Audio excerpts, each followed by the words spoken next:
అండి, అసలు ఇవేంటో తెలుసా అండి మీకు? వీటినే నేరేడు పళ్ళు లేక గిన్నెకాయలు అంటారండి.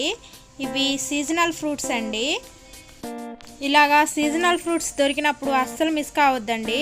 వీటి వల్ల మనకు చాలా ఉపయోగాలు ఉన్నాయండి. అవేంటో తెలుసుకుందామా? ఈ నేరేడు పళ్ళు తినటం వల్ల చాలా కాలంగా కడుపులో పేరుకుపోయి ఉన్న మలినాలు బయటికి పోవడానికి ఇవి చాలా ఉపయోగపడతాయంటండి. మనకి ప్రేగుల్లో చుట్టుకుపోయి ఉన్న వెంట్రుకలను కోసి బయటకు పంపే శక్తి ఈ నేరేడు పండ్లకు మాత్రమే ఉందంటండి. ఈ పండు తినడం వల్ల వెన్ను నొప్పి, నడుము నొప్పి, మోకాలు నొప్పులు నయమవడానికి ఈ పండు మనకు చాలా ఉపయోగపడుతుందంటండి. మూత్ర సంబంధిత సమస్యలు ఉంటే ఆ సమస్యల నుండి ఉపశమనం పొందడానికి ఈ పండు మనకు చాలా ఉపయోగపడుతుందంటండి. ఈ పండులో ఉన్న యాంటీ ఆక్సిడెంట్లు మెదడుకు, గుండెకు ఔషధంగా పనిచేస్తాయంటండి. మనకు జ్వరంగా ఉన్నప్పుడు ధనియాల రసంలో ఈ నేరేడు పండు రసం కొంచెం కలిపి తీసుకుంటే శరీరం తాపం తగ్గుతుందంటండి.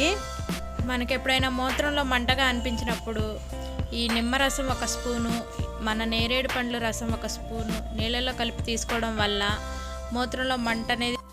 గర్భిణీ స్త్రీలు ఈ పండు తినకపోవడమే మంచిది అంటున్నారండి. ఎందుకంటే గర్భిణీ స్త్రీలు ఈ పండు తినడం వల్ల ఈ పండు లేటుగా అరుగుతుందంటండి. అందుకని చెప్పి గర్భిణీ స్త్రీలు ఈ పండు తినకపోవడమే మంచిదంట. ఈ పండు దొరికినప్పుడు మాత్రం సీజన్లో అస్సలు మిస్ కావద్దండి. దీనివల్ల మనకు చాలా ఉపయోగాలు ఉన్నాయి కదా, అందుకని ఈ పండును అస్సలు మిస్ కావద్దు. కాస్ట్ ఎక్కువ ఉన్నా పర్వాలేదు, తీసుకొచ్చుకొని చక్కగా ఉప్పు నీటిలో 2-3 సార్లు క్లీన్ చేసుకొని అప్పుడు మాత్రమే తినండి. క్లీన్ చేసుకోకుండా అస్సలు తినకండి వీటిని. ఇలాగా ఈ పండు వల్ల ఉపయోగాలు ఏంటో తెలుసుకున్నాం కదండి. ఇన్ని ఉపయోగాలు ఉన్న ఈ పండుని అస్సలు మిస్ కాకండి.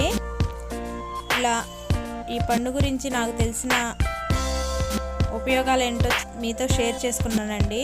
మొదటిసారి నా వీడియోని చూస్తున్నట్లయితే లైక్ చేసి సబ్స్క్రైబ్ చేసుకొని తప్పకుండా కామెంట్ చేయండి.